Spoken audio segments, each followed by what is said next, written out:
Hello, class. How are you? Well, this is Teacher Carol, and today we are going to study school objects. Let's begin. This is the teacher's desk. This is a big desk.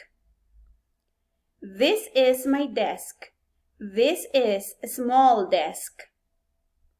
This is a table. This is a red table. This is a small light bulb.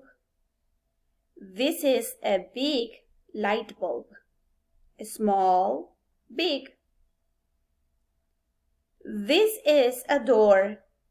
This is a big yellow door. This is a small window. This is a big window. Small, big. This is a big whiteboard. This is a small orange chair. This is a big blue chair.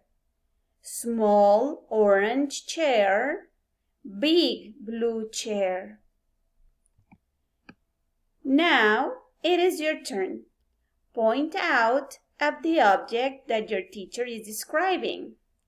This is a red table. This is a blue chair. This is a yellow door. Now it is your turn. Describe 3 school objects using this is. Goodbye.